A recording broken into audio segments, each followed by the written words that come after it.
Well, hello, friends. How's everyone doing? It's a new month. Spring is upon us.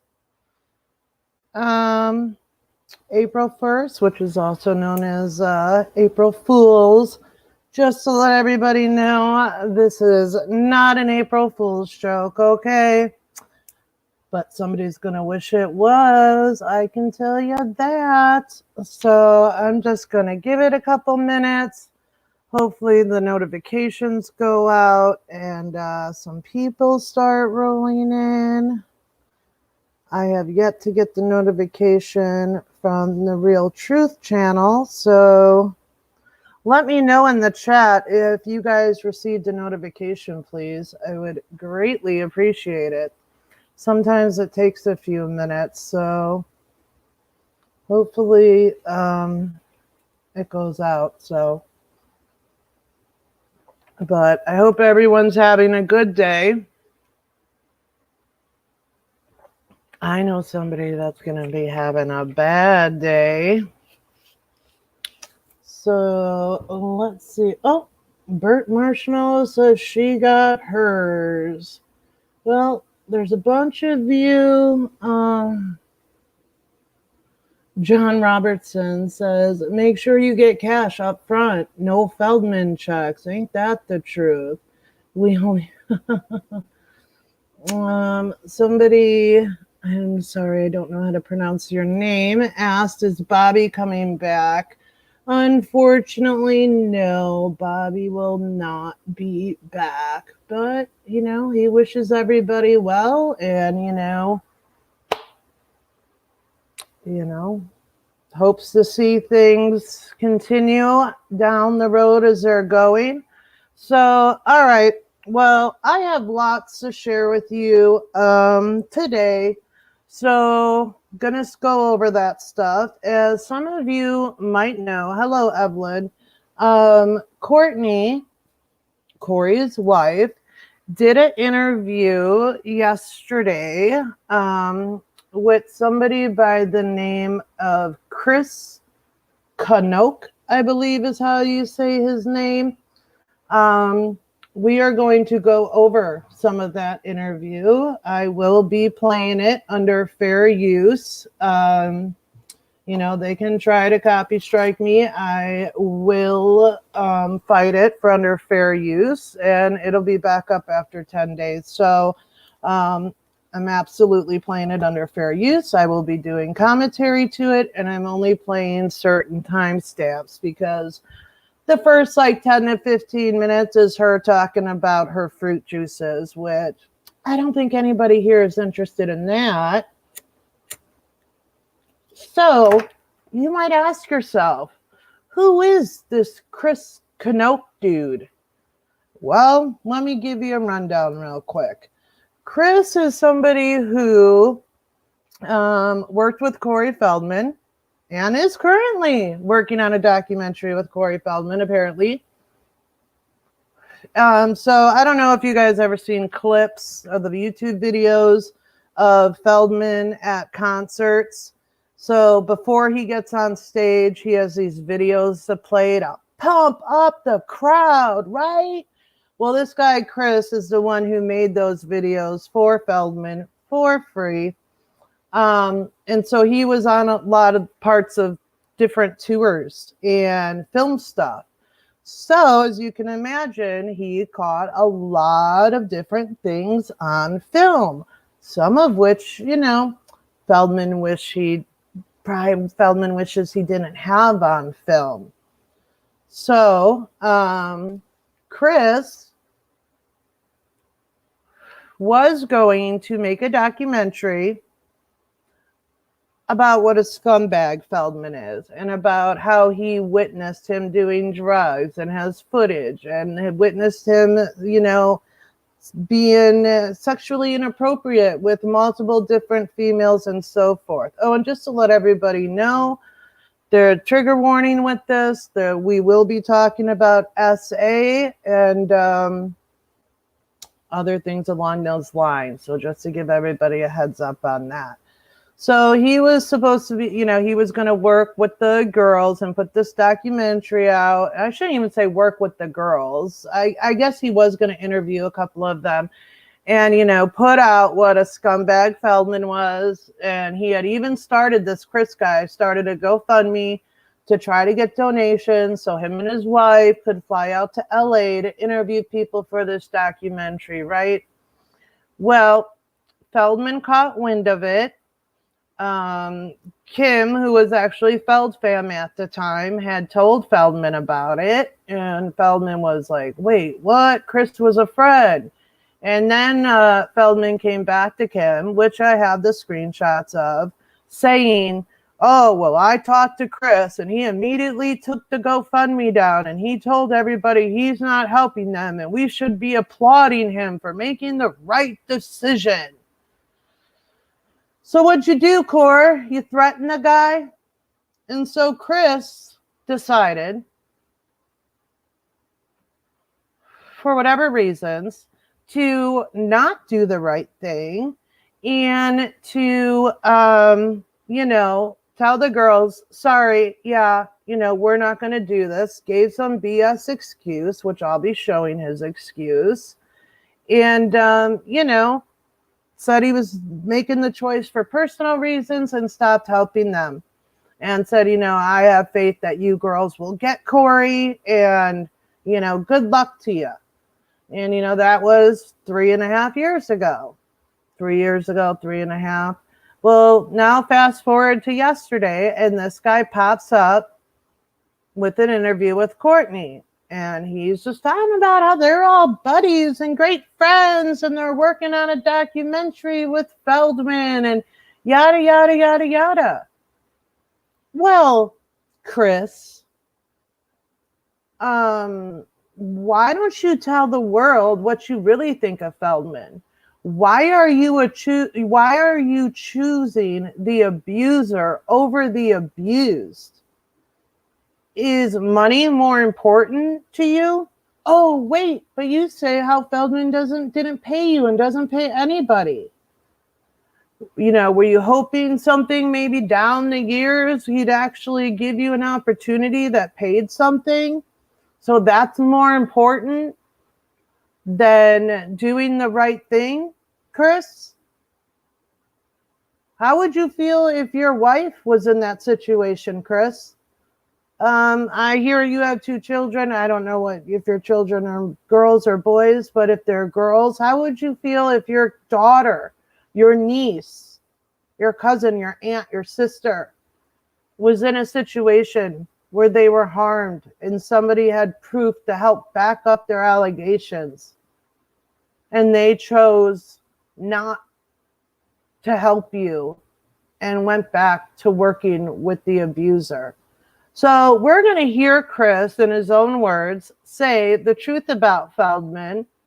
We're going to show the screenshots. I've, had stuff for a while now, and I never really had a reason to show it before. But thanks to Chris, he gave me a reason yesterday to show it. So I went back through some things and, dug up some stuff, and that's where we are today. So you guys will hear somebody that worked for Feldman, has known him for years, was, in the inside with him.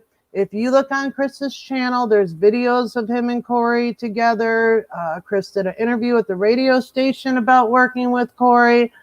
Like this guy worked with Corey, right? Just like the bus drivers did and the security guards. And we've all heard what they said about Feldman, right?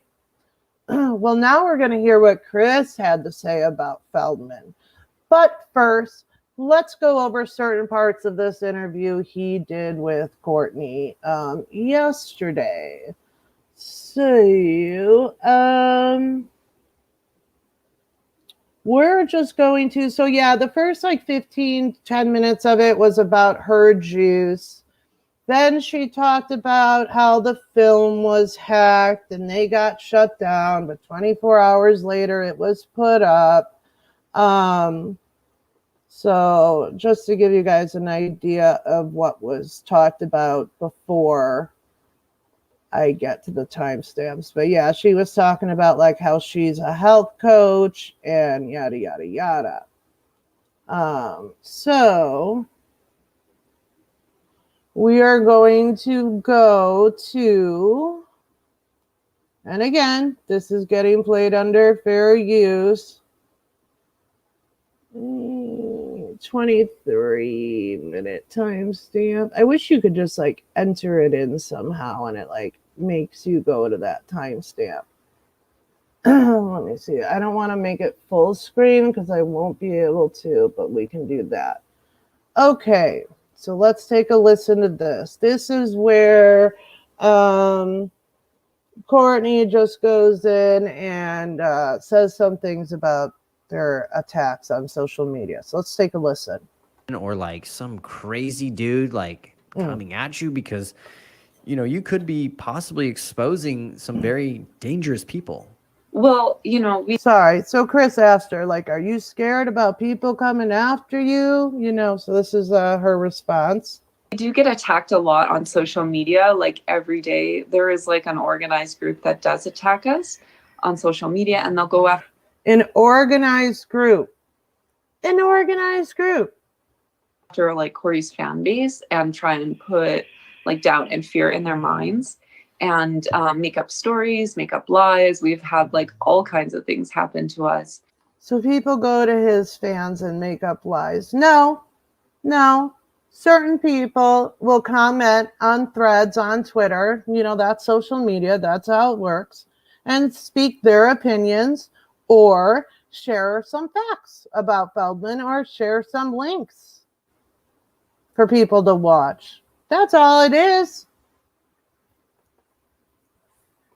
Where people will, you know, either I would assume be getting paid to do this or, you know. Yeah, y'all, we're getting paid. Make it rain.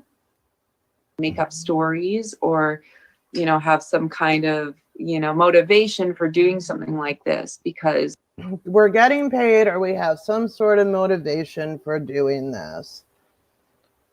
Courtney, Corey, Feldman, we're almost at the 4-year mark.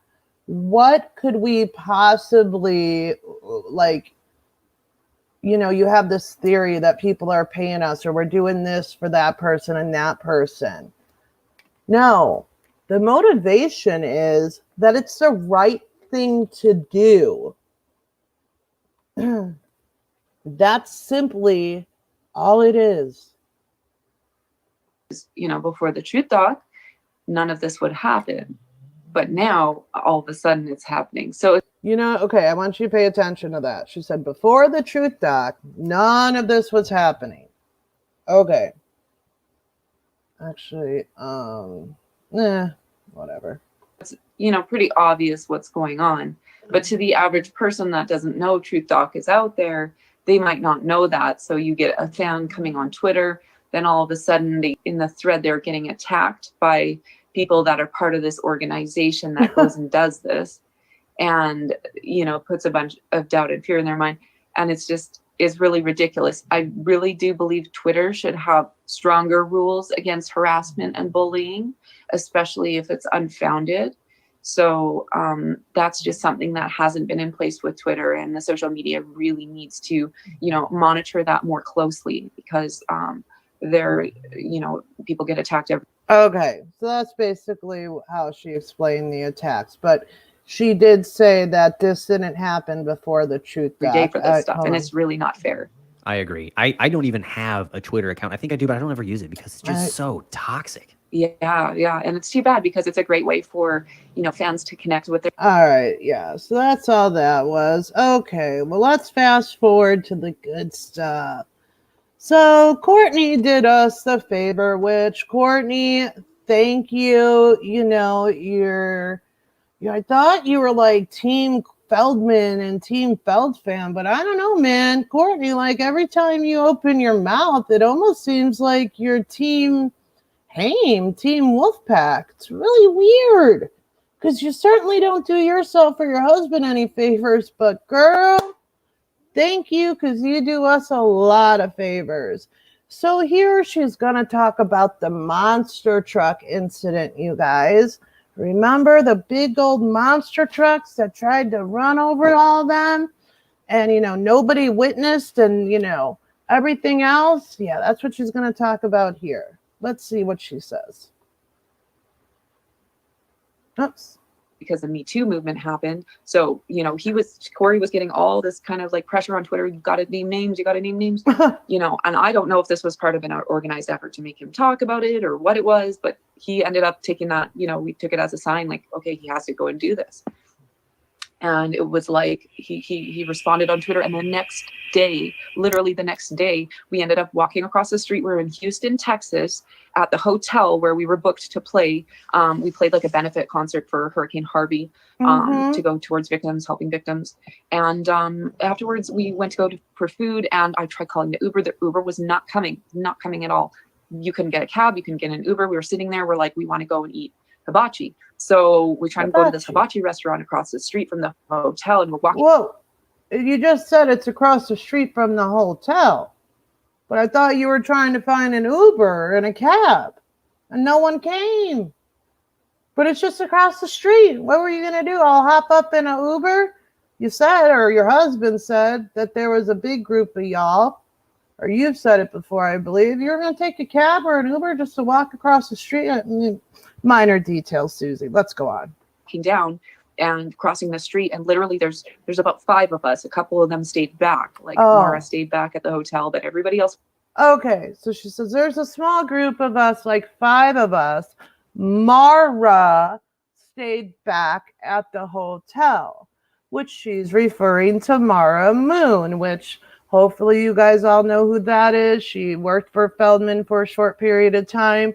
She was one of the first girls to come forward and speak out. She's a great person. I was blessed enough to have her confide in me years ago. And I had remembered as soon as I heard this interview yesterday, I said, Mara had already left when the monster truck shit happened. So I confirmed that today. Mara had left when the monster truck happened, which I remembered when she told me that almost 4 years ago, because she said she had already left. Another girl that left like a few days after Mara left, she was there when this whole monster truck nonsense stuff he came up with. But Mara was already gone. So Courtney's trying to be like, well, yeah, we all were going, and Mara stayed back, and, Mara got somehow, this organized group, Mara got the monster truck, said, rev up, they're going to cross. I mean, it's absolutely ridiculous, okay? And I also was sent proof to even show that Mara was not in Texas when they claimed this happened. So, again, Courtney, thank you, because you're just making your husband out to look like the liar that he is. Thank you very much for helping us with that. Mara was not there. Went, and I think he meant it, and Marissa also stayed back, and basically we're crossing the road and there's 2 trucks coming out of like the side of our vision there, and we're kind of like, well, we're crossing the street, we're assuming they're going to slow down, right? And so the second part of the street, we go to cross it, and the light turns green. And all of a sudden, we see out of this corner of our eyes, these 2 trucks speed up. Like, they don't slow down for us. Well, you just said the light turned green. So why would the trucks that are driving down the street, or the cars driving down the street, stop? They're driving down the street. They have a green light. Minor details again, Susie. Speed up, and Corey and his security are caught between the 2 cars, literally in between them, crossing the street, right in the middle of the street. There's no turning back. There's no slowing down. I thought to myself, I'm either going to see him smashed all over the street, or I'm going to turn around. But I pray to God, I pray to an angel, I ask, for mercy, and I turn around and he's still there. And I'm like, ask for mercy. God. Like, it was the most insane experience of like my life. He was panting. He was just like, oh my God, what just happened? I almost got killed. They wanted to kill him. They sped up. I thought to myself, like, looking back, we should have filed a police report. We should have, tried to obtain security footage. Why didn't we do that? There was an attempted murder on your husband's life, and you didn't file a police report? You didn't think to get the security footage? oh my God, how could you guys forget this? Forget about that. Oh, it was just so crazy. I remember. What was wrong with us, but we were in so much shock. We were terrified. We were scared. That's when we were like, okay, this has got to be a result of, what's been going on and the pressure from the Me Too movement, because when it involves children, it's sexual abuse is always a serious criminal offense. Like nobody should ever have to do something against their will, sexually, I believe. And, we're huge believers in that. So, especially when it involves children, it should be, heralded as the worst of the worst of the worst. So obviously anybody that's involved in this kind of abuse, it does not want to be found out. We, kind of went on the assumption like, okay, this is getting very serious. Something has to happen. Okay, in a minute, she's going to talk about the car attack, and I really want you guys to, hey, Nicole, pay attention here. So, hold on. Why can't I make Nicole a mod? Okay, pay attention here. Nicole is my best friend, and she was with me all 3 times I met Feldman. So, welcome, Nicole. She's like a sister to me, y'all.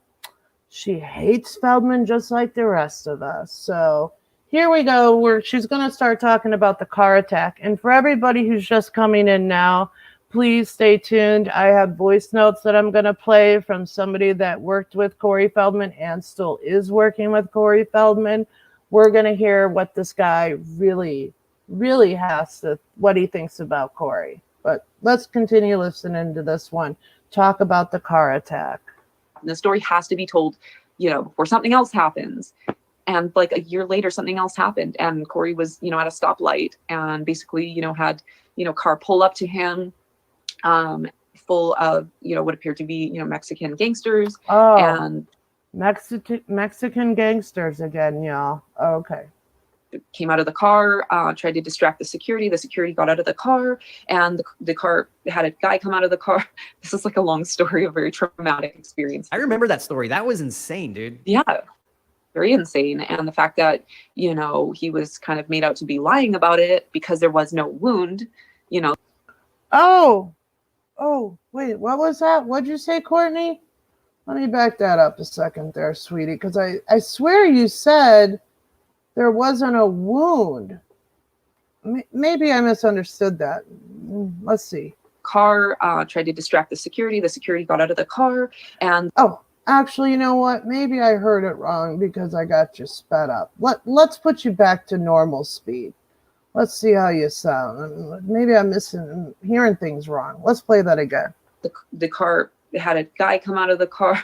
This is like a long story, a very traumatic experience. I remember that story. That was insane, dude. Yeah, very insane. And the fact that, he was kind of made out to be lying about it because there was no wound. Oh, he got lucky. He pulled out of the way. He pulled out of the way, and I believe God was protecting him both. So now, you guys, there was no wound, and he was able to pull out of the way. Well, Courtney, maybe you should go watch your husband's interview with TMZ and all the other interviews he did where he talked about this car and how they had a syringe and they opened his door magically, even though the car doors lock in your, husband's Mercedes, BMW, whatever it was, as soon as you put the car in reverse. But remember, your husband said somehow they, opened the door and it unlocked and they took a syringe and jabbed him with it. Do you not remember your husband saying that? Do you not remember the pictures? I'm sorry. The pictures that your husband put out of his quote unquote wound, which was like what? A pimple that he had on his chest, his stomach area, his arm, whatever it was. Literally, it was the size of a pinhole, whatever it was. It looked like yeah. So you don't remember your husband claiming that he got stabbed and, had people think that he was stabbed with the knife and whatever else, which I called that right away before he even said it was a syringe. I'm like, dude. And I told Bobby at the time, and I told Cassette at the time, I said, I guarantee you he's going to come out and say, no, no, no, I never said it was with the knife, it was with the syringe. And that's exactly what he did, because he's so predictable. Evelyn, hold on a second, honey. Let me give you a wrench. For some reason, Evelyn, next time you comment, hopefully I'll catch you and I can give you a wrench. But let's hear what else she says.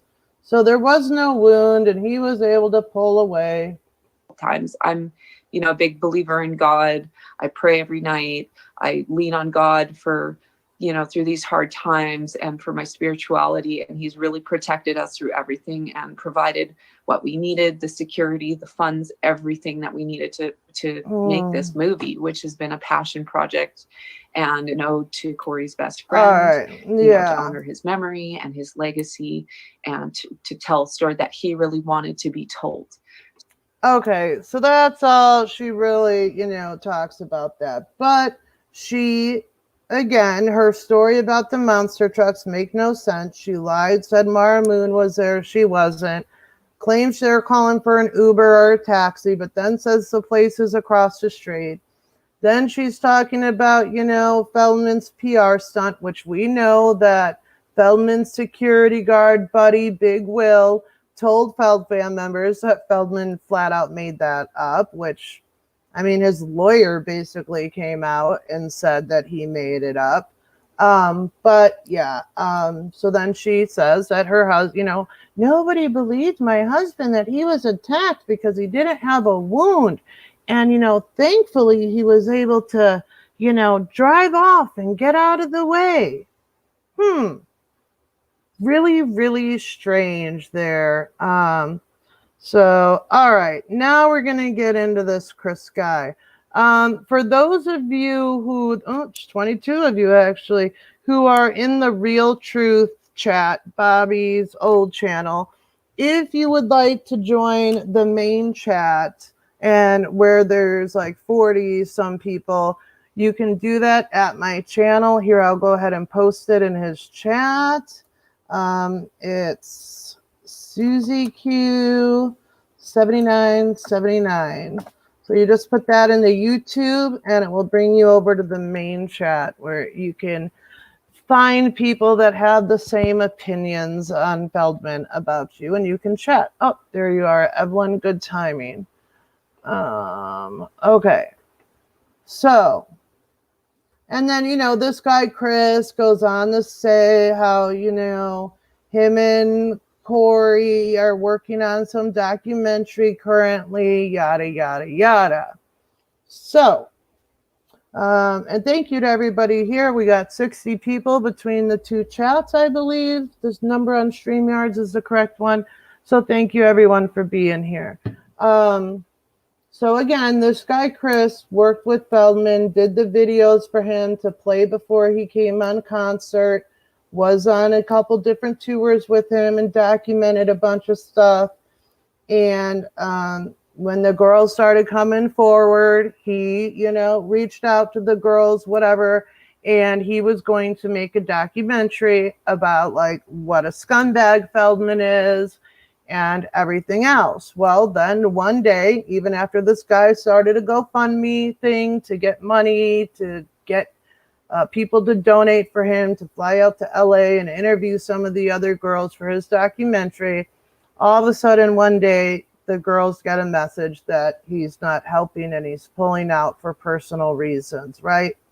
Well, I have the screenshot of Kim back when she was Feldman telling Feldman about Chris and his GoFundMe thing. And then Feldman comes back and was like, oh my gosh, Chris was a friend. And then, Feldman comes back and tells Kim that he made contact with Chris, and Chris immediately took down the GoFundMe, and Chris contacted those girls and, made them aware that he won't be helping them anymore, and that, everyone should applaud Chris for making the right decision. Yeah. What'd you threaten him with, Corey? What kind of threats did you and Phil give to him?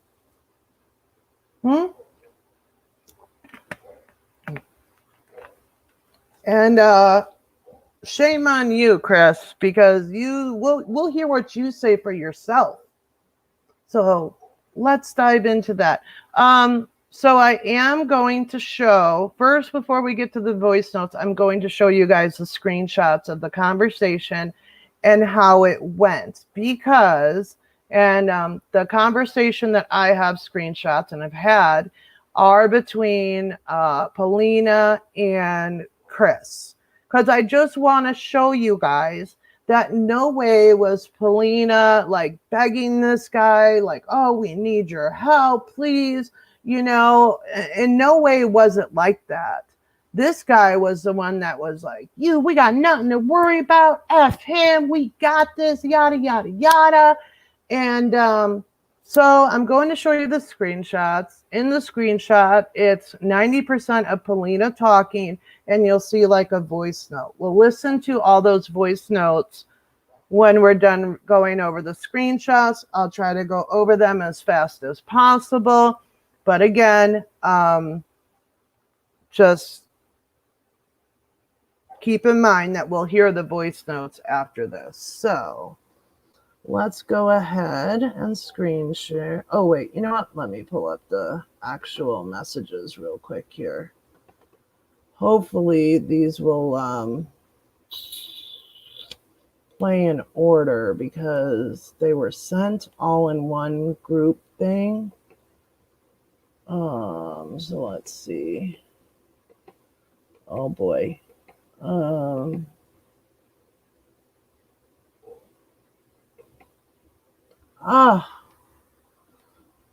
I'm glad I decided to screen share and try to. Just give me a second, guys. Sorry.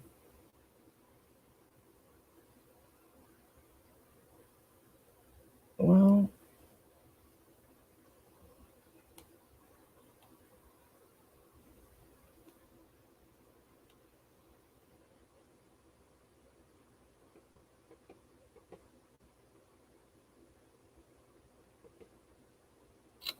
for some reason, when I click on a certain screenshot, it kicks me out.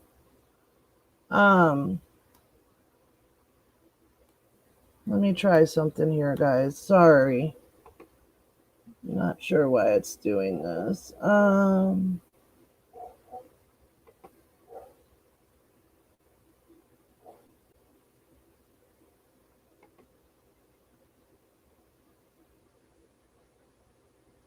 right.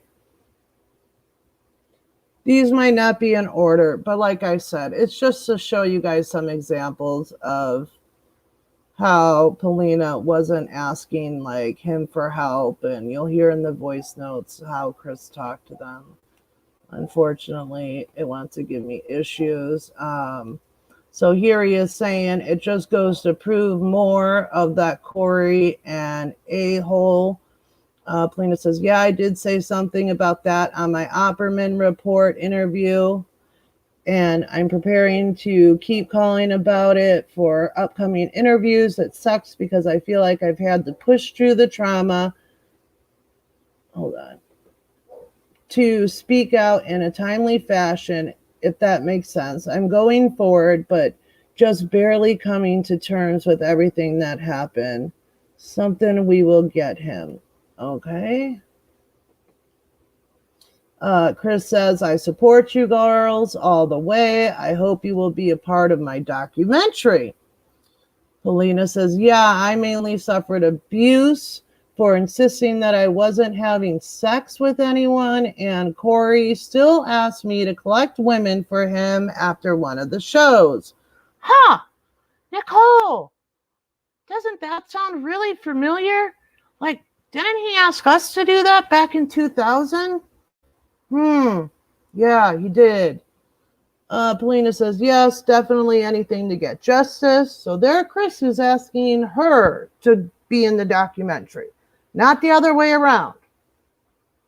Then he says, Chris says, and there's nothing wrong with sharing that. It just goes to prove more and more that Corey and whatever. Okay, so that was the other part of the screenshot we saw. It sure effing does, Nicole says. Yeah, we will get him. Voice notes, which we'll hear shortly. Yeah, he owes me money, Polina says. It's good to hear your story because I keep feeling like I'm smart enough. Why was I so naive? I know. Fuck, it's so bizarre. That's why I think they use mind control somehow. And again, Polina's responding to what Chris is telling her in voice notes. Yeah, Nicole, go ahead. I didn't even know that Nicole, I sent her the link. Nicole, we have not spoken in weeks. Go ahead and write your comments, whatever, about how it was when we met him. So go ahead and speak freely. Okay, so Polina says, it's so bizarre. That's why I think they use mind control somehow. It's really hard to explain. That's why for a while I thought it was pointless to say anything.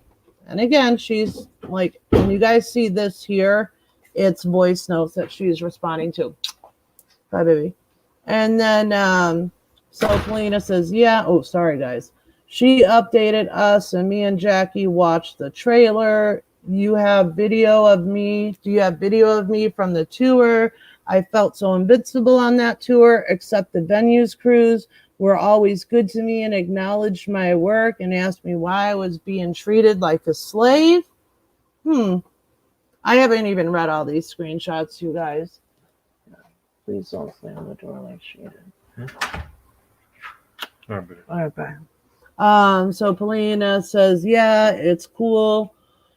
We liked that. We thought it was super smart way to go about it. It's super sad. I liked Corey, she said. Voice note, dang, okay, cool. That show was so stressful. The venue was mad at us all, and we had no control over his mood swings. And I believe that was a show that he decided not to do that night, or like didn't do the VIP thing. I'm not sure. Well, I'm convinced, Nicole, that you have those two pictures that I took from Mark from the cruise, the Playboy cruise thing. I'm convinced they're in one of your thousands bins of pictures because I don't have it. That's so sad. I hate hearing all these stories. It's one thing to deal with being used and abused, but that's how everyone else went through. Okay. But his stupid manager is just as bad, Polina says. They bombarded me with so much personal information about finances and projects and personal issues. They made me feel like I had to go on that tour to finally reap the benefit of all the hard work I'd done for free. Phil even said, what else are you going to do this summer? Sit around and work a boring job? I felt like I had to go. Otherwise, somehow I was missing out on reaping the rewards. I thought it was funny how little he was, like seriously, the size of a 12-year-old. Yeah. Polina says, that's so sad. Again, she's responding to Chris's voice notes.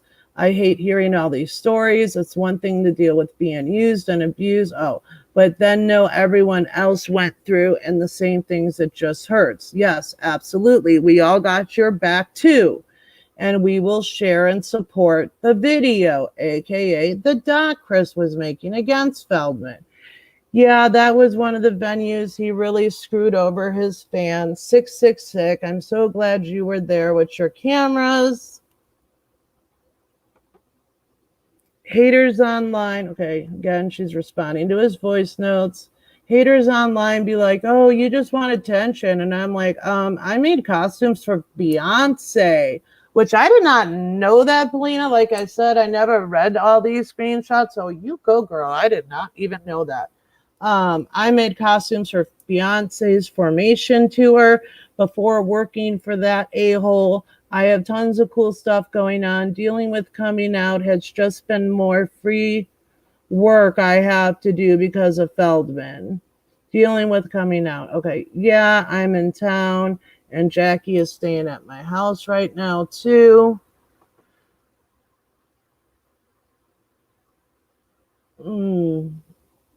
Yeah, Nicole actually remembers more from the first night that we met him than I do. Yeah, so, but Feldman's been sober for 30 years, y'all. So Polina says, yeah, she's in town.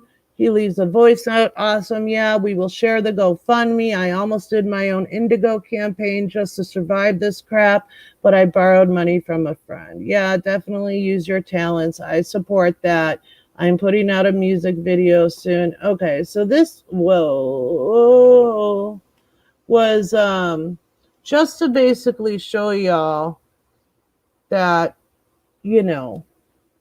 in no way was Polina like begging this guy to help them. And you guys will hear it in the voice notes. Okay, sorry guys. Something's messed up here for some reason. Okay, let me get into the voice notes. Oh. And then you guys, I will show the screenshot. That wasn't through Messenger when Chris messaged the girls and said he would no longer be helping them. He sent it via a text message that I have the screenshot of. So I will show that, and then I will show you the screenshot of Feldman telling Kim that he had contacted Chris, and Chris immediately took down the stuff.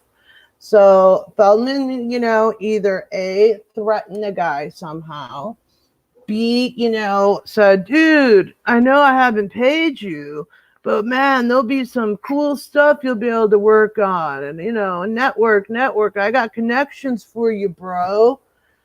And this dude decided, oh, never mind doing the right thing and helping girls that were, essayed by Feldman. No. Let me, keep things cool with him. So hopefully down the road I can, get a job and actually get paid for. All right. Well, let's go to.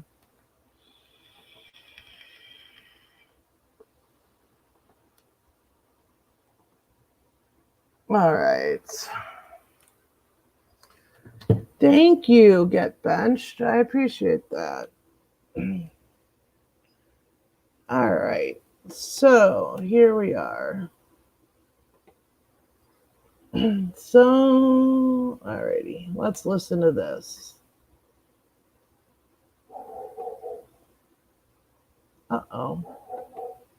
Sorry, I'm doing voice to text, so it doesn't always write it correctly, but I'm just saying, like, this is going to just prove more and more of just how much of an asshole Corey really is. Hold on, let me come right back, because a dog's barking, and let me know if you guys were able to hear that okay.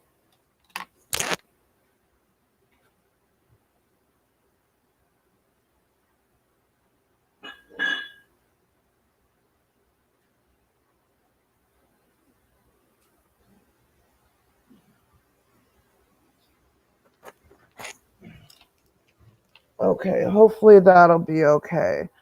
Michelle says, I could hear it. Nicole says, let me tell you, I wouldn't touch that dude for anything, even 20 years ago. Okay, good. Everyone can hear it. Let me play this one again since it's only 12 seconds. And I want you guys to really hear what this guy said and what he's saying, because again, it's so familiar with anybody else who has worked or met Feldman. Okay, we've listened to probably almost near a dozen people who have either worked with Feldman or knew him in some way, shape, or form. Nicole and I met him 20 years ago. Our experience with Feldman was super, similar to other people's experience, that met him 20 years later, because this is how he is, point blank period. This guy is currently again working with Feldman, and I really want you to listen to all the stuff he says. Because what reason would this guy have to be like, hey, You girls are coming out. I see your videos on YouTube. I have footage of things. Feldman fucked me over. He's, an a-hole, and I'm going to expose this guy. And then all of a sudden be like, nope, I'm pulling the plug. And then 3 years later, start working with him again. So who's getting paid for what?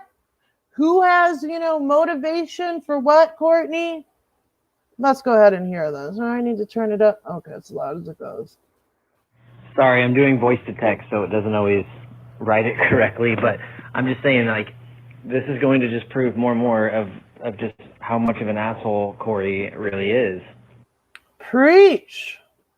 It's going to show also how he manipulates, how he gets people to somehow, and I want to get to the bottom of it because it happened to me as well as you, to do so much stuff for free. And it's stuff that, like, we didn't initially sign up for all the way, but, like, once you get sucked into doing something for him a little bit, he has this weird way of, like, taking advantage of you and making you feel obligated somehow to keep doing it. And it's so bizarre. And, like, that's what I want to get to the bottom of.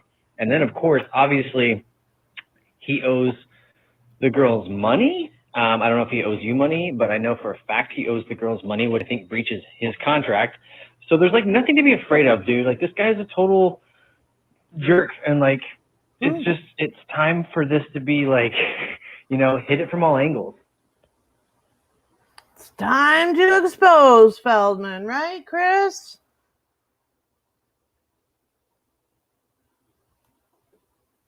Like, for instance, Corey asked me to do a few videos for him, and it would be like, oh, I'm going to, you're going to be published and your name will get out there. I'll promote you. I know people. All these cool things are going to happen. Like, he promises these things.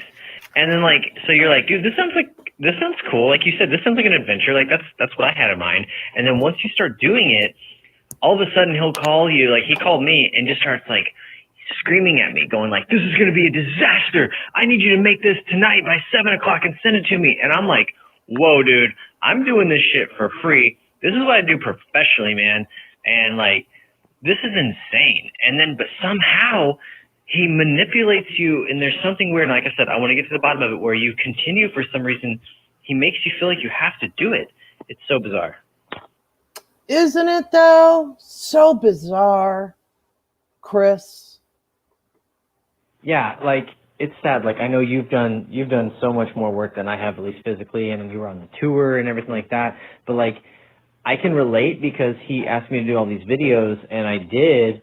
And basically, I've done 25 to 35 hours worth of work, and then not even that, graphic design work, just to be nice.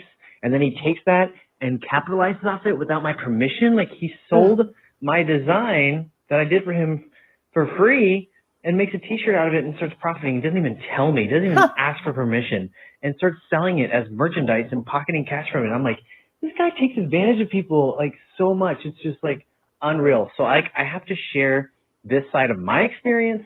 And then now that you girls are coming out with this shit, it's like, we have got to, like, talk about this and get this out now. And I'm so glad you girls are doing it in your platform, and I'm excited to get it out in my platform. Wow. So, yeah, I don't remember all these. But yeah, he flat out says that not only did Feldman never pay him for the videos he did and all the work, but he also took one of the designs he made, put it on a shirt, and Feldman sold it for money without even asking the guy permission, without even paying the guy, without even saying, hey, what, let's sell these shirts with your design, man, and, split the profits. So again, that just goes to show you what this guy is saying is the absolute truth, because, he's got no reason to lie. Like, he's going to lie and say he wasn't paid for shit? I mean, come on. And so I don't know if Margot told you like what I'm doing right now. Initially, I was just going to make this for my friends and family because they were wondering, how'd the Corey Feldman experience go, dude? Like, we want to hear your story because that's what I do. I'm a big YouTuber. I'm a big family guy. Like, we have over 20 million views, 30,000 subscribers. Like, it just keeps growing.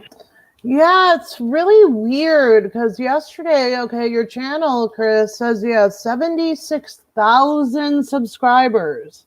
Yet, after Courtney's video being up for, 15 hours, you only had 69 views yesterday, which I have a screenshot. Let's see how many's on there. 208 views. Okay, but hey, those numbers don't add up. Look at my views, look at my subs. Okay, just do the math. So huge, and I'm like, that's an outlet to show my story. So I was gonna make this little documentary, and when I say little documentary, I mean like a 15-minute little story about the experience. Not everything's puppies and rainbows that you would think. And so now that I was getting ready to tell my story and finally get around to making it, this is when Margot posted her video and Jackie posted her video. I'm like, holy shit, like I'm not the only one like who saw this shit going on. And like I have video footage of you girls breaking down your sets all by yourselves and stuff. It's crazy. Oh. And so I don't know if Margot told you. So he has video footage to back up what the girls said and say that they had to break everything down themselves and, do that all. Didn't Feldman accuse them of lying about that? Oh, yeah, he did. So this is the one we just listened to, I believe. What I'm doing right now, initially I was just going to make this for my friends and family. Okay, so we heard that one. Okay, let's go to the next one. And see, yeah, if you watch the trailer, it really doesn't tell anything except my biography, and then it just introduces the Corey Feldman experience, right? I think that, and what the initial trailer was supposed to be was just to be eye-grabbing, because that's what I do, I tell stories. It's supposed to capture the attention of a boy like myself, I mean, that was me, having this excitement to finally meet an idol of mine, right, that I looked up to my whole life, right? And yeah, it kind of comes off like, wow, this is a big moment. But I want to show the side where it's like all of this childhood dreams and shit turns to a fucking disappointment. And it's like really sad. And so like, that's why I'm being very careful right now, because like I said, this is my outlet. And I don't know if you guys are doing a Love you, Nicole. And I'm glad after all these years, you joined the stream, recently Nicole and I have been talking about this stuff and like in the last few months, and she's not tech like you guys think I'm bad with tech stuff. She's way worse. So yeah, but she's the one that I was telling you guys I'm thinking about doing an interview with, kind of a get to know Susie better with her, best friend of 20 years. In 20 plus years, and I was going to have her talk about meeting Feldman because like I said, she was with me all 3 times. So all right, talk to you in the morning. Hey Christina. Documentary or not, if this is just your platform just putting out videos, but like my platform is a little different, so I want to keep stuff just kind of quiet until I make it, because I don't want to risk Corey or Phil trying to scare me and shut it down. Oh, you don't want to risk Corey or Phil finding out about it and scare you into shutting it down. Oh, Chris, isn't that exactly what happened, buddy? I'm pretty sure I have video of all you girls from the tour. I was running my camera and stuff after the shows too, and like seeing backstage stuff and whatnot. Yeah, I think I filmed some stuff of you in Omaha. No, not Omaha. I'm sorry. The Ozarks, when you guys were at that facility, and it was crazy.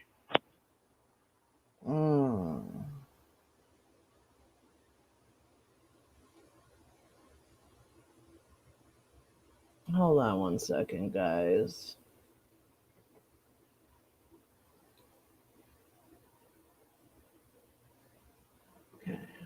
Yeah, I listened to your podcast and like it just broke my heart. Like it was so sad, like the stuff you went through and you witnessed. And I'm gonna bring my hard drives with me when I fly out to LA. Me and my wife Laura, she's gonna be running sound for me and just being there for me, you know, support and everything too.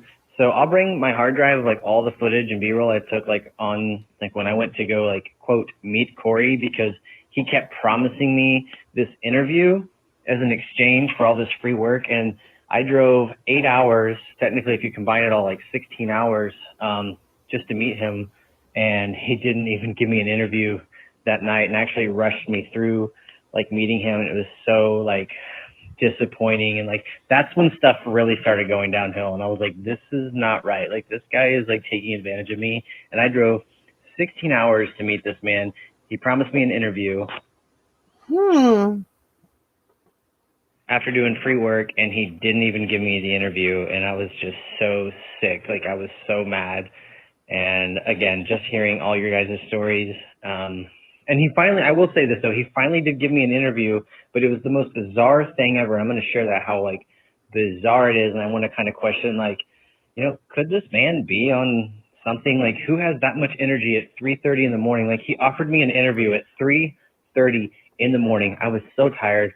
I was so like zoned out. I'm like, well, this is my opportunity to like sit down and have an interview with him.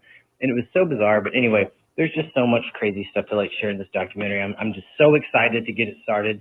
And I'm so excited that you're going to be a part of it. Again, you guys are hearing this dude's own voice tell his story and his experience with Feldman. The guy drove 16 hours. He was promised an interview. Feldman didn't do it. And then, whatever, he ended up doing an interview at, you know, what did he say, 3:30 in the morning.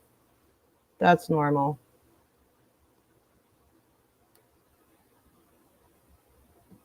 Oh yeah, that venue was crazy. That venue owner was so upset.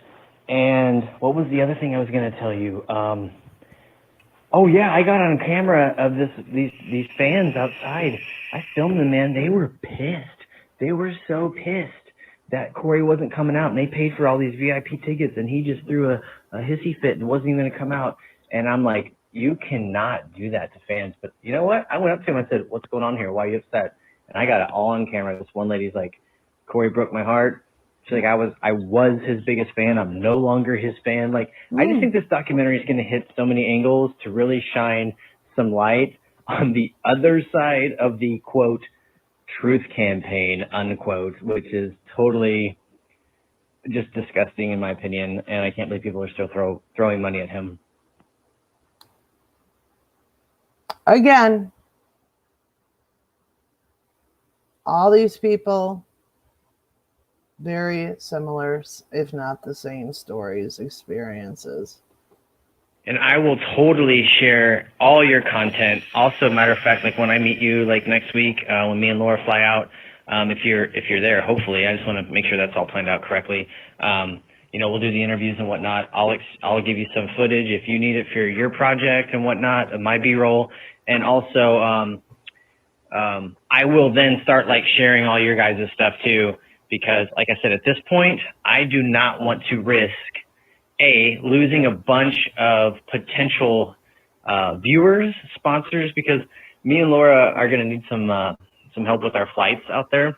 And it's not very much, but I think if we do a little GoFundMe, I have a lot of friends and family who are going to do that. Somebody asked, when is this documentary come out?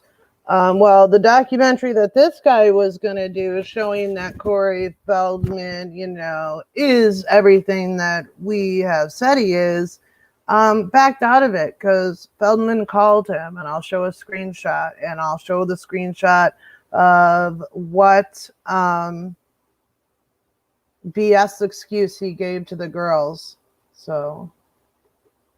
But I also don't want to risk giving away like like where this is going too fast because of the, like, again, the platform I'm doing a documentary is different than just coming out with YouTube videos with like what you girls are doing, which is amazing. I just want to come with a different approach with my gift that God has blessed me with, and it's to do a intense story and pull at these heartstrings the way that through a documentary would do. So I just want to be careful not to lose people's interest if they're just like, oh, you're just a big, Corey Haim supporter and you hate Corey Feldman and how dare you? We're not going to support it. Like, I don't want them to know this yet. I want them to be in suspense. Yeah, and I just want to point out something. When Chris was talking about how he wants to figure out how Feldman gets people to do things for free for him, and how he manipulates people and does all this crazy stuff, right? That's what he did to the Haim family, right? He rode Haim's coattails literally as far as he could, used his name to, write a book, used his name to get donations, GoFundMe, Indigo, everything else, used his Haim's name for his documentary, yada, yada, yada. It's what Feldman does. We need to keep these people interested because they need to know the truth. Oh, wait, let's listen to that one again. We need to keep these people interested because they need to know the truth. Oh, do they though, Chris? Right? All right. Exactly. Like, why would you need attention? Like, you've already have worked with people way bigger than Corey Feldman. I heard your background on that podcast I shared with Margot the other day. And I commented how amazing it was and heartbreaking. And it's like, yeah, I mean, dude, trust me, Corey is manipulating a lot of people and they're falling for it. And it just blows my mind how they're giving him money like that. And so we have got to hit him heavy. And I think with the team that we have going on and the different approaches and the different, what do I say? Like, with YouTube and like I said, with me doing a documentary, which is also just going to go straight to YouTube. We're going to hit from a bunch of angles and get a lot more, we're going to get a lot more reach. And hopefully it's going to work great. Is it though?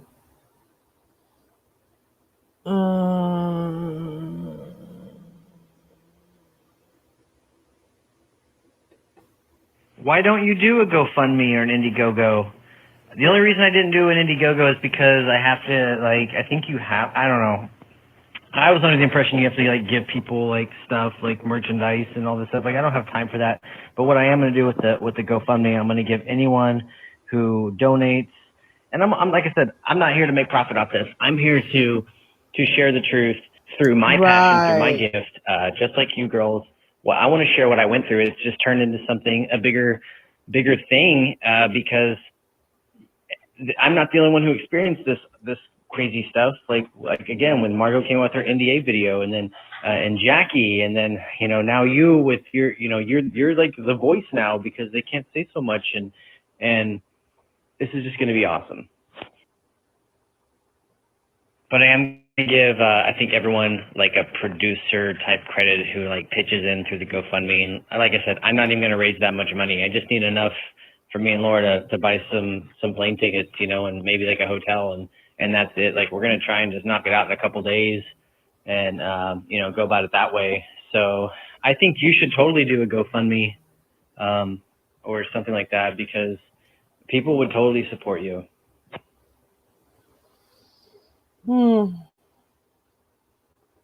Ironically enough, your song, The Sun Don't Shine, I believe that's what it's called.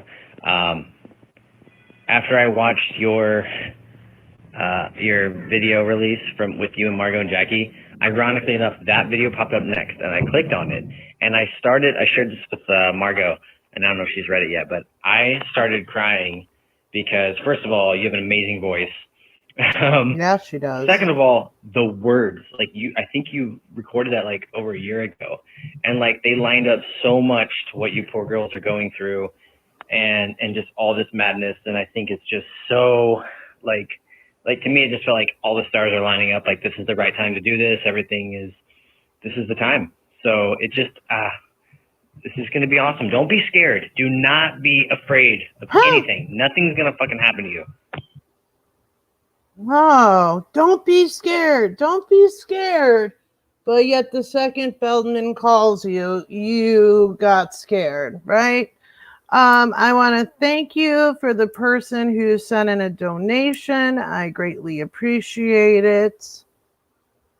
And it will go towards things like paying for StreamYards every month, expenses that I have and all this stuff. So thank you. I appreciate it.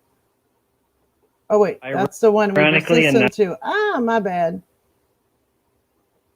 And trust me too, like to be honest with you, I was a little scared too. Like I even talked to Laura going, man, like, this is a little scary. Like we're going to come out and like share our side of the story. We're going to tell the world the other side of Corey, and like it's not what you think. Like it's disgusting, and he's lying through his teeth. And it is a little scary because like, can they lawyer up, and can they try to sue me? And luckily I talked to my friend Chad yesterday, who's a lawyer, and he's like, man, you don't need to worry about shit. Like, and he was even talking about how like NDAs are like total bullshit, and like lawyers don't even like look at those that strongly, and that's what makes me feel better about everything too. And so he's also going to review it before we release it to make sure like all of us are safe.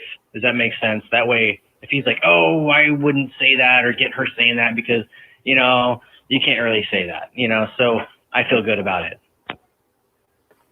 Yeah, I am. Fortunately, I don't have Super Chat. My channel is not monetized. I don't know if I'm ever going to make it monetized. I had the public watch hours, and then I put all my videos on private there because Feldman and his people and other people were doing fraudulent strikes. And I'm right there getting the watch hours again, but I don't know if I want to monetize it for sure or not. So I don't know. So I just have the Cash App. I think that's fantastic. Like, yeah, if that's your God-given gift for sure. So like, take all that energy and put it into something good, and it'll definitely hit the ears of many, many, many, thousands and thousands of people. So that's awesome. That's so awesome. All right, girl. Well, me and Laura are fixing to get mics back up again and try this again. It's kind of hard filming these. I don't know did you take any takes when you filmed that? Because it was so fluid and smooth, and you just got exactly when you wanted out, and your wording was so perfect, and it was just awesome. Like, gosh, we just keep struggling, but maybe it's because we need to like just pause and break and think about what we're saying first. But anyway, great talking to you. Let's keep in touch, and hopefully if the GoFundMe goes great, I think regardless, we're just going to do it anyway, and we'll see you next weekend. Yeah, I know, the nerve-wracking thing, but here, I'm going to tell you this again, and listen to this. Find peace in this. Corey can't do anything. I mean, they can try to scare us. They can try to say, hey, you can't make this, or you can't say this. Bullshit. People on YouTube and stuff talk shit and spread, lies all the time. Look at Corey. He's on TV spreading lies through his teeth, and nothing happens to him, right? So, and then there's like people on YouTube who talk about other people all the time. They don't get in trouble. It's just, how do I say this? Like, basically, this is our story. This is just showing another side of Corey that people need to see, and there's nothing wrong with it. They can't do anything. And if the girls are all scared about the NDA, just know that I'm almost positive that NDA is null and void because he did not fulfill his part of the contract and didn't pay you. You didn't even sign one, so you have nothing to be afraid of, except for, I know what you're talking about, that kind of weird, like I actually had a nightmare last night that Phil Shapiro actually like tried texting me, or he got his wife to like text me and try to trick me into like telling me I can't do shit and I can't make a video. The lawyer I spoke to yesterday said, you can totally make a documentary. You can totally film and say whatever you want, as long as it's not like slander, you know what I mean? But it's like, we have the footage, we have these stories, and we're going to share our stories. That's all we're doing. He's doing the exact same thing. So don't be afraid. Nothing's going to happen. Yeah, he did owe the girls lots of money.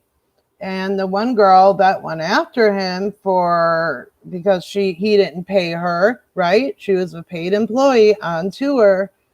And she went after him legally and she won. So what? He's super rich. What does that have to do with anything? Are you saying like... So when he says, hey, he's super rich, he's not talking about Feldman. He's talking about Phil. If y'all remember, like it was in those screenshots that I showed, Polina said something like, oh, well, Phil makes me a little nervous because he has money, which we talked about that guy years ago, Feldman's manager. He was also Noah Hathaway's manager. Yeah, that guy's creepy too. I mean, I don't know. Like, just because he has money doesn't mean anything. Like that, you know, that guy, I bet he's I don't know, dude. I wouldn't be afraid. It's not like they're going to come after us like in a physical way. They're not going to risk that. Like that would make them and Corey, that would screw everything up. I mean, that would screw everything up. Sorry, guys. Okay, 2 more voice notes, guys. All they're going to do is just try to scare, if they even do, or what they're going to do, honestly, is just go, they're just going to call us crazy. And guess what? Sadly enough, if that's the worst case scenario, half of the people are going to believe Corey still and go, oh yeah, they're just crazy, yada yada. He'll come up with some elaborate story saying that we're all just stupid and crazy, and that'll be the end Satanists, of it. pedophile Unfortunately, protectors, but it's not like Mexican nothing gangsters. bad's going to happen. That's his manipulation. That's what I was talking about, the NDA. It's like you don't sign, you can't sign a contract. Like I couldn't go out here and sign a contract with a guy and he's like, hey, I'm going to beat you with a stick every day and abuse you. But if you sign this contract, you can't tell anyone about it. No, that's not how it works. Which I need to show you guys a screenshot where he talked about the NDA too. I totally hope that Judy Haim is down for an interview. I'm hoping that once she sees, you know, when I come out and interview girls and we're actually doing this, like making it happen, that she'll be, you know, gain the trust and do it and all that, because I think she's got a very, very powerful voice in all of this. Okay, so let's scroll down. And this will be a trigger warning, y'all. So this is what he said about the NDA. Okay, so Polina said, I hope not anything more hot. Then he says, Corey can't do shit. And then Chris says, it's like you signing an NDA. And it's saying, since you signed it, someone gets the R word you whenever they want, but you can't tell anyone. That's not how it works. You girls were in horrible work conditions. I think he meant to say you girls were in horrible something conditions, etc. An NDA will not do shizit. Plus, you didn't even sign one, and neither did I. Okay. Hold on. Can you guys bear with me for 1 second here? I just want to send a message.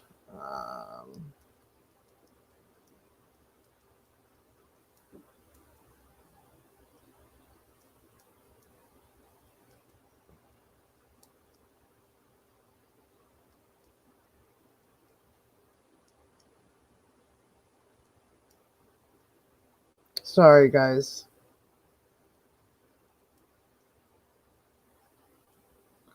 All right.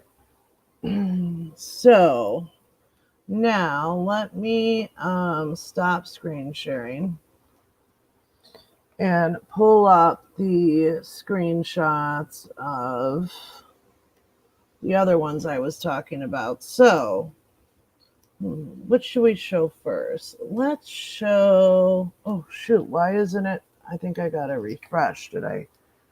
Thought I had. I did. I need to refresh. Refresh. Noah Hathaway beat up his pregnant girlfriend.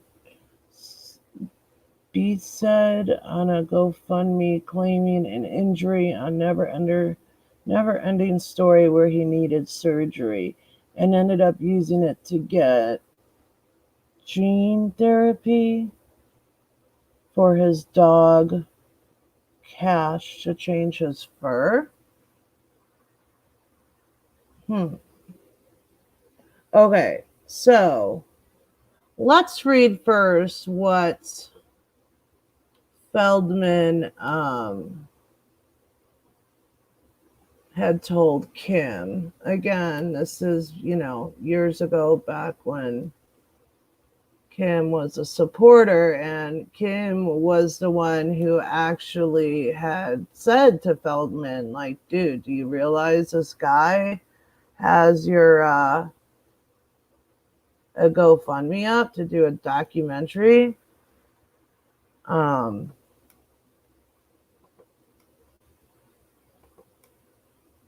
Sorry, I can't do things. I need to become more of a professional YouTuber, you guys. I'm sorry.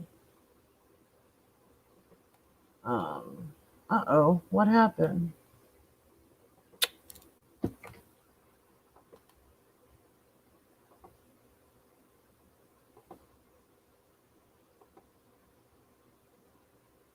Okay. So here is the message that Kim had sent Feldman. You see the check mark. It's verified. Kim says, now as we speak, they have started a GoFundMe called Corey Feldman Experience, saying they need $2,000 to come to LA to film a doc on you. Did you authorize that? Free to be aired on YouTube, produced by Chris Knoke, I believe is how you say his name, and Laura Knoke, Chris's wife. Let's see what Feldman had to say to that. Feldman replies, oh wait, I guess this was more a message Kim had sent after that one. Get a goddamn lawyer, please. Oh my God, these people are psychotic. I have screenshots of her trolls telling me to die and stop making videos to support you. They are batshit crazy and time to go down, down, down. Let me know when you want more names. Legit. Feldman says, I can't believe Chris would do that. We were friends. Were you friends, Corey? Or were you business partners? The guy was doing work for you and you were scamming him, not paying him, stealing his designs to profit from. But it's because everybody owes you everything, right, Cor? You're a victim. You're this, Poor Corey. Everybody has to do everything for him free, right? Right. So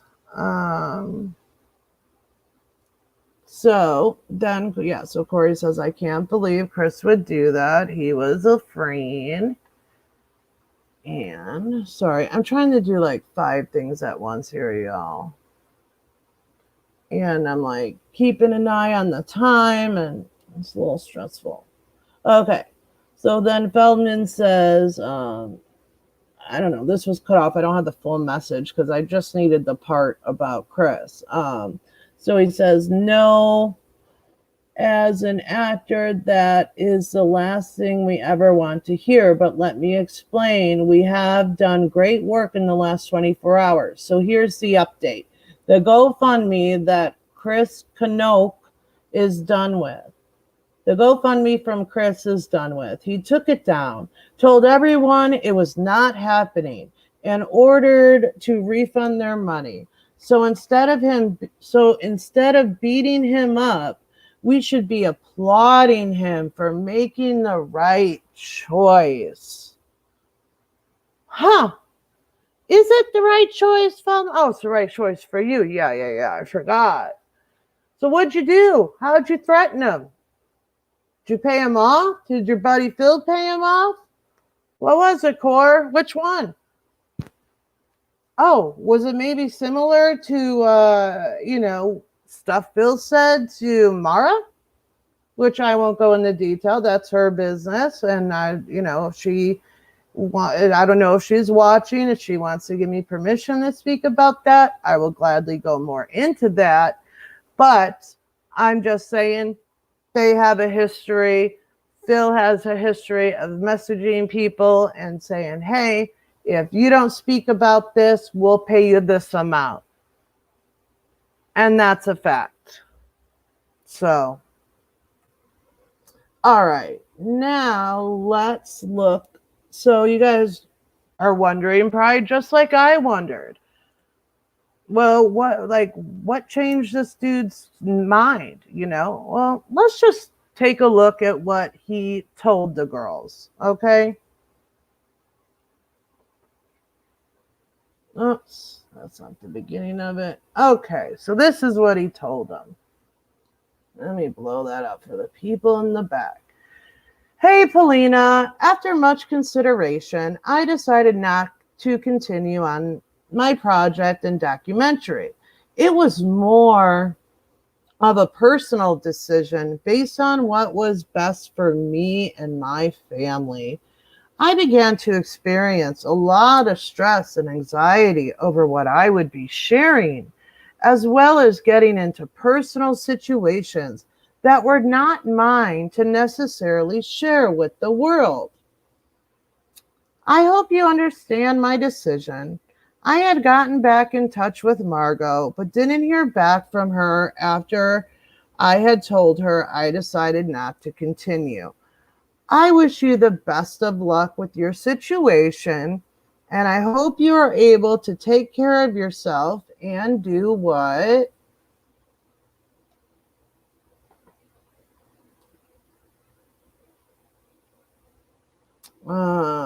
And I hope that you are able to take care of yourself and do what you need to do.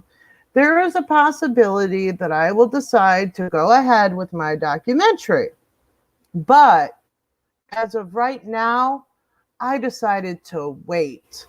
Again, this was a personal decision and had nothing to do with you girls or Corey. Liar. I know that you girls will be able to accomplish all that you need to. Huh. Interesting.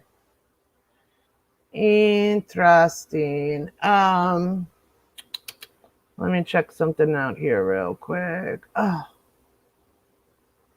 Oh, so the date that he told the girls this was January 16, 2018. Oh, well, let's go back and look at something else. Well, actually, that's like the next message that he sent. So is the date on the other screenshot? So we know it was, before January 16th, or I'm sure it was the same day. Well, let's look at the screenshots between Kim and him.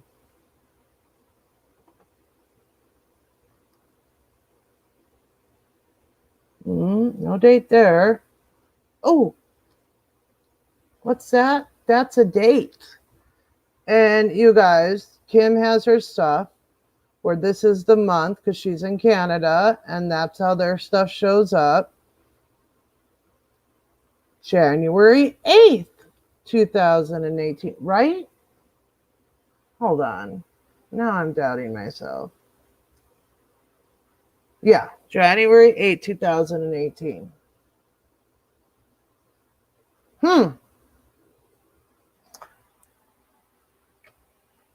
So let me know in the chat, or if you're watching this on the replay, let me know in the comments what you personally feel is what you think the reason was that Chris backed out of this and stopped with his documentary to show the real Corey Feldman.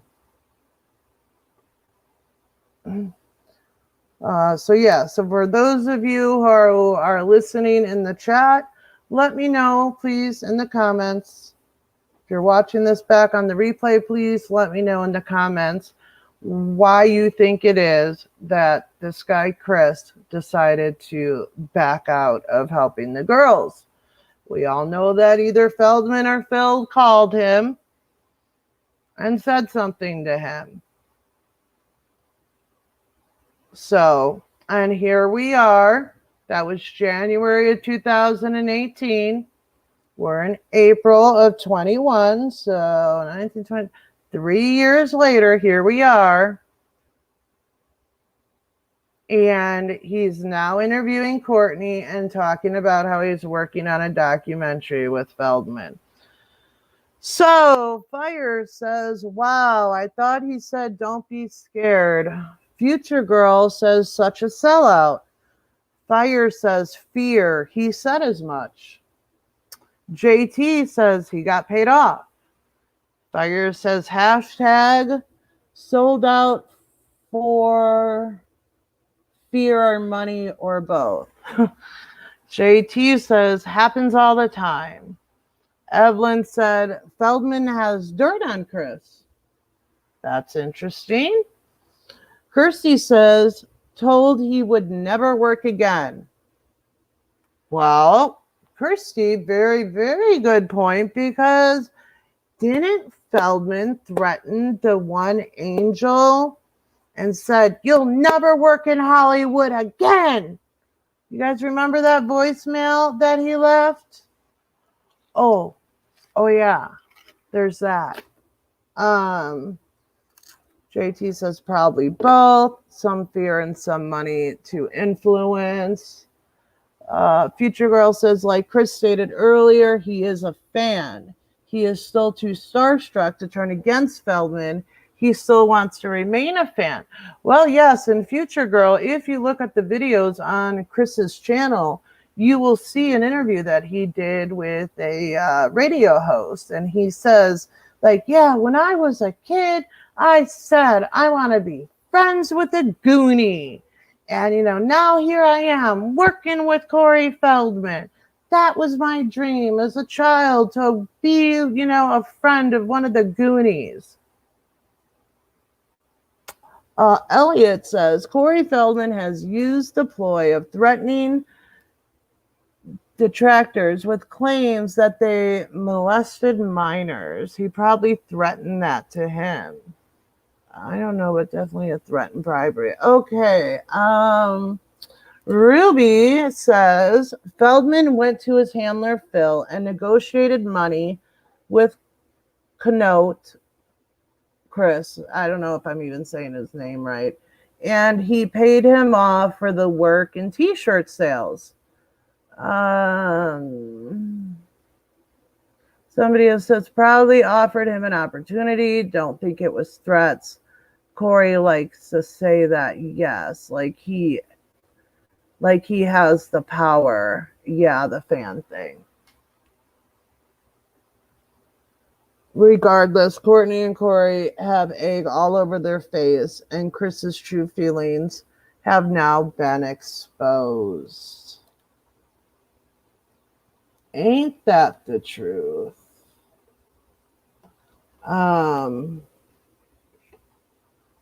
So yeah. Let me see something here, guys. We got 30 minutes, so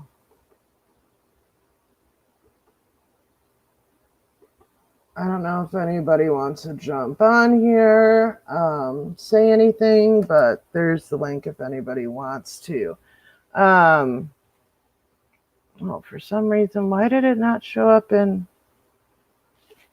Bobby's chat? Bobby's old chat. Oh, there it is. Okay. But yeah, so I mean, this guy, like I said, Chris, if this video ever makes it to you, I really would like to know how you and your wife sleep at night.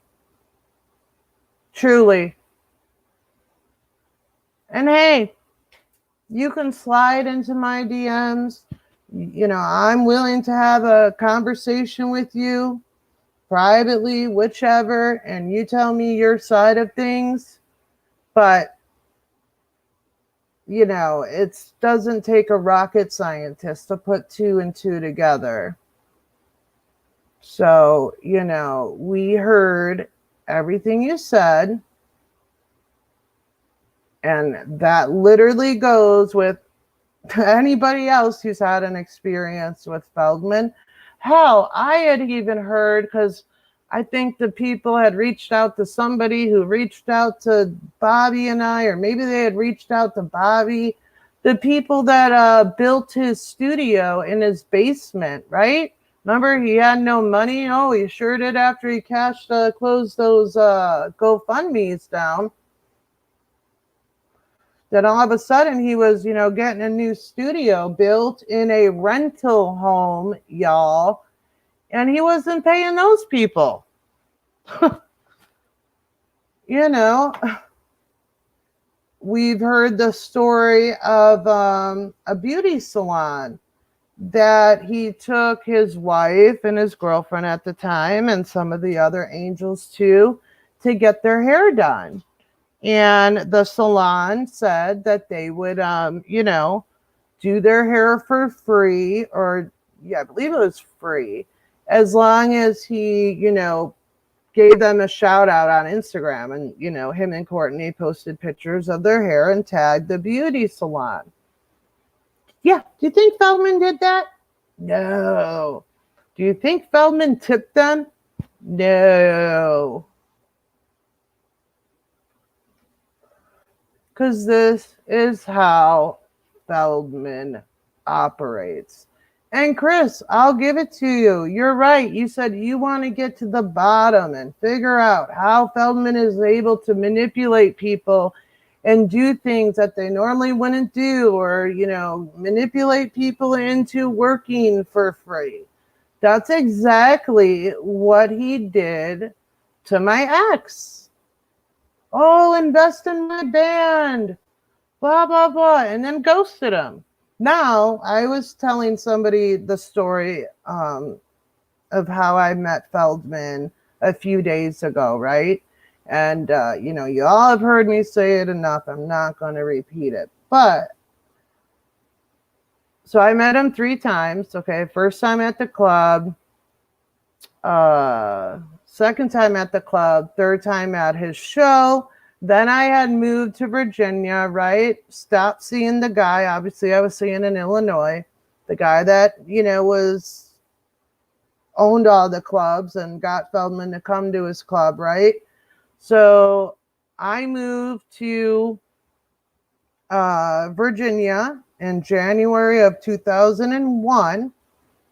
And after I had lived there for like 3-4 months, I had come back. Maybe it was a little bit longer, 6 months. I wish Nicole was still in here. I had come back to Illinois to visit family and friends. Mark and I had only talked a handful of times on the phone when I moved, but he knew I was back in town. He wanted to see me. So I went and saw him. He had been up all night, you know, partying. And, you know, that's when I brought him back to his house. And that's where I saw the photos printed out and said, you know, oh, hey, what's this? Or, you know, and then he told me he went on that Playboy cruise with Feldman. And I saw all the pictures, and, you know, I took the 2 that I took.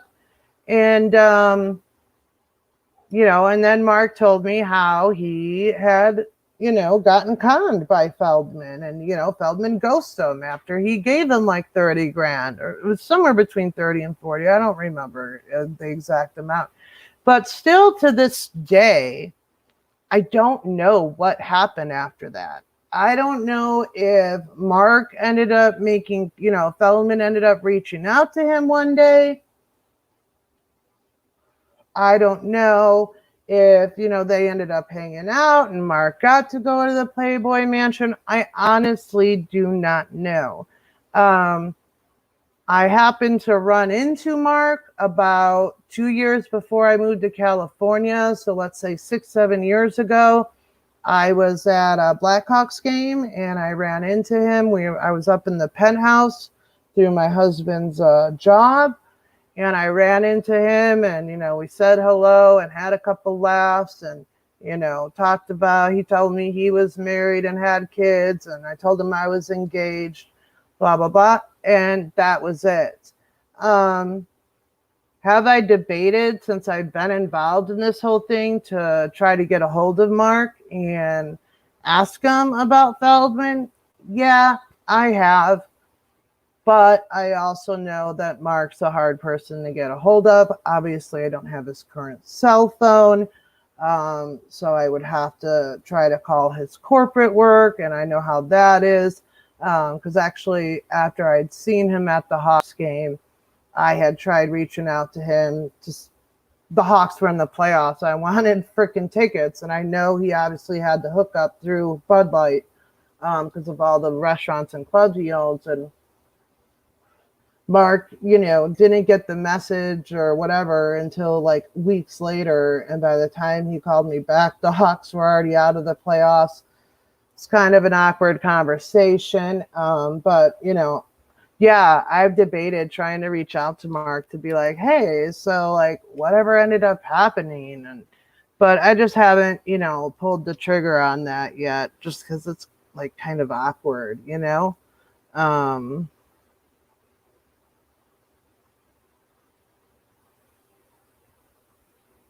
So yeah.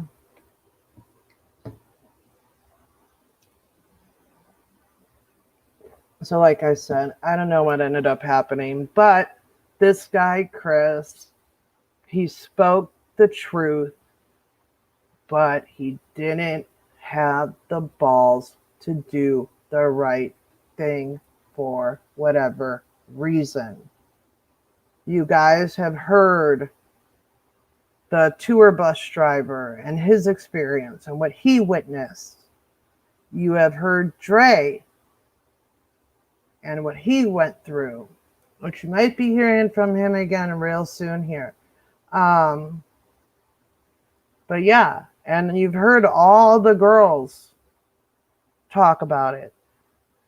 You've heard my story with him. You've heard other people's stories on Twitter. You've seen people's tweets and everything else.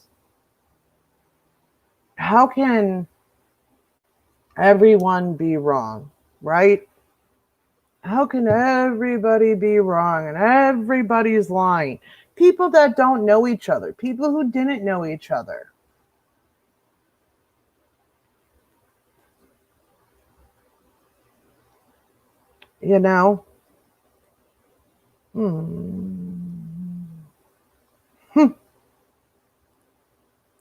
So, that's just what I want everybody to really think about. The guy Chris sat there and told Polina, oh, there's nothing to be scared of. F them. They can't do anything. They'll try to threaten us. They'll try to scare us, but they can't do anything. But, Corey could have called him, given him a guilt trip. It's like, oh man, brother, I was, totally forgot to tell you about this connection I have. And, who knows? Only those two know.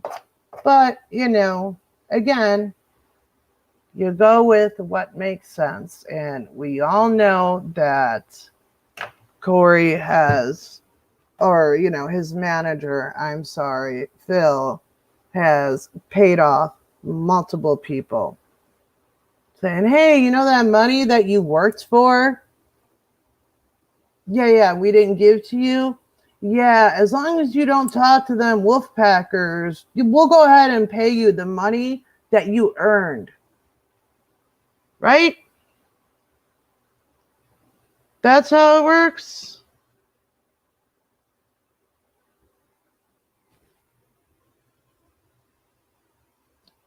So, it just boggles my mind how people, especially people that, there's people that blindly support Feldman, right? Like that was something I was just talking about with someone, this week too, the same person. And I was telling them like how when Feldman members started leaving him, like Kim and Stacy and Michelle and some others, how none of them had watched one of Bobby's videos. They had never watched Margot's interview. They had never watched Jackie's interview. Zero, zilch, nada. And I was like, are you kidding me? Seriously? Well, yeah, Feldman told us not to watch them and told us to only, flag them and report them. So we never watched them. And I was just like, wow, well, here, watch them. So there are people out there. And it's like we talked about in the last video, there's a lot of things that are culty when it comes to Feldman and how he runs his thing, right? I pointed out how, he scolded Gina publicly and was like, bad, Gina, don't react. Bad, you're in timeout, Gina. You're already in timeout, but now you're in another timeout while you're in timeout.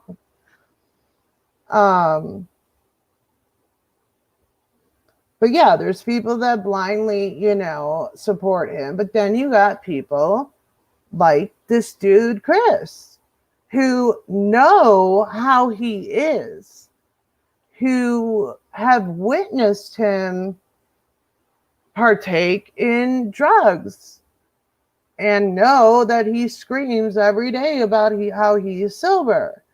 There's people like Chris who have witnessed him being extremely inappropriate and essay females. But then decide to work with him again 3 years later. And give his wife a platform to lie about things. And she's lying. All that stuff was nonsense. But thing about your platform is, Chris, again, for somebody who has 76,000 subs, you know what? Let me take a look at something. Let me just go ahead and screen share while I take a look at something. All right. So let's look at this together, shall we? And then we'll wrap this up. Okay. Let's refresh it to get accurate numbers. I had a big, giant bald spot right in the front. Sorry. Like there could be any worse place for.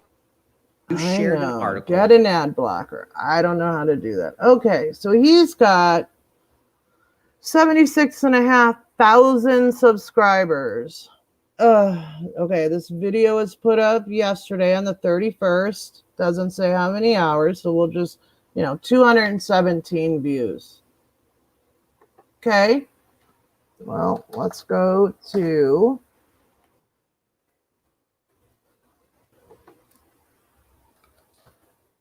whoa. My channel. All right. I have 1,600 subs. So literally 75,000 less subscribers than him. Okay.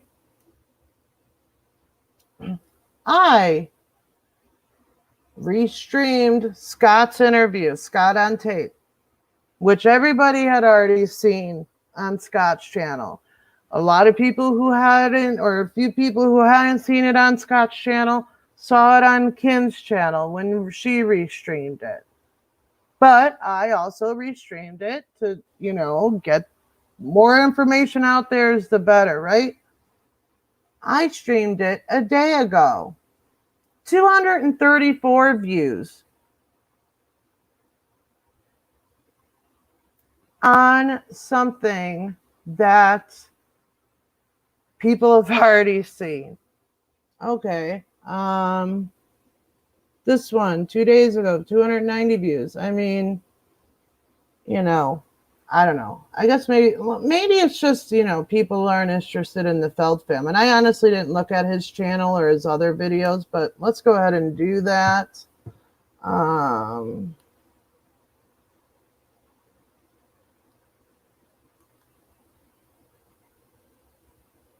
Oh, well, wow.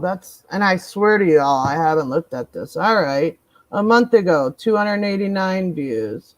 282, 417, 210 views.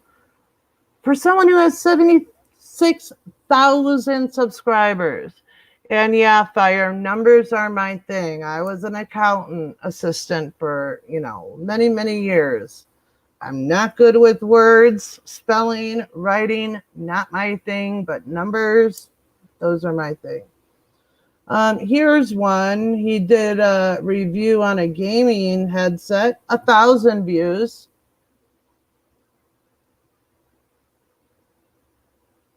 But here he did a review on a Bluetooth thing. 100. I mean, it just doesn't add up.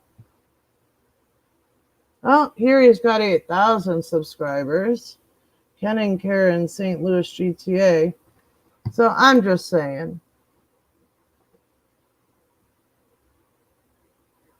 Could he possibly be a liar and a fraud also? Huh. We know about his morals. We know about his ethics. And like I said again, Chris, if this video ever makes it to you, I'm on Twitter at SusieQ7979. You can leave a comment on this video. My email, I'll go ahead and put it in the chat.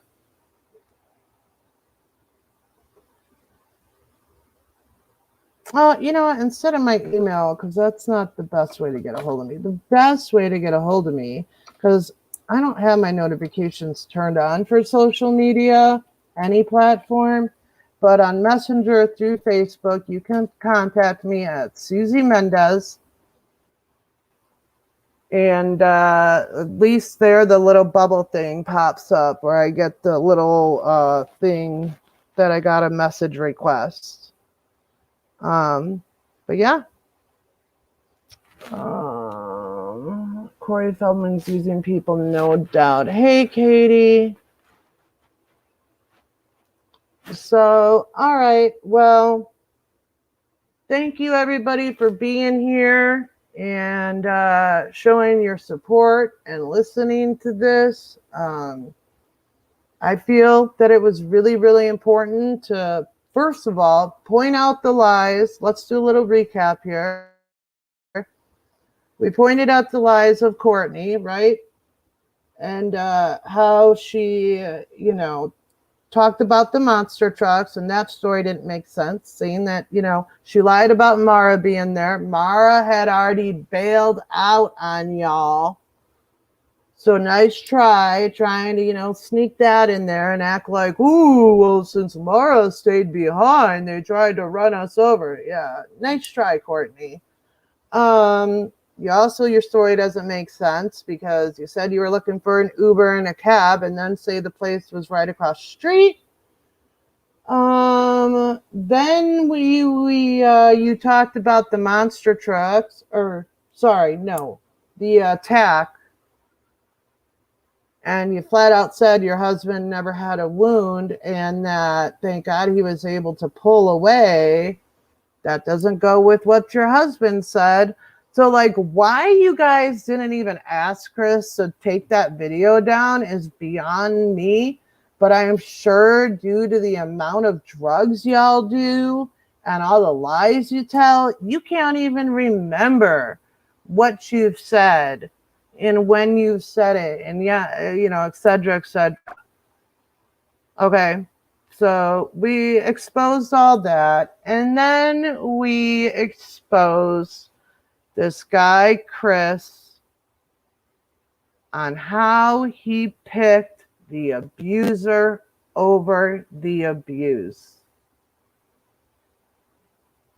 And again, I hope this video makes it to you, Chris.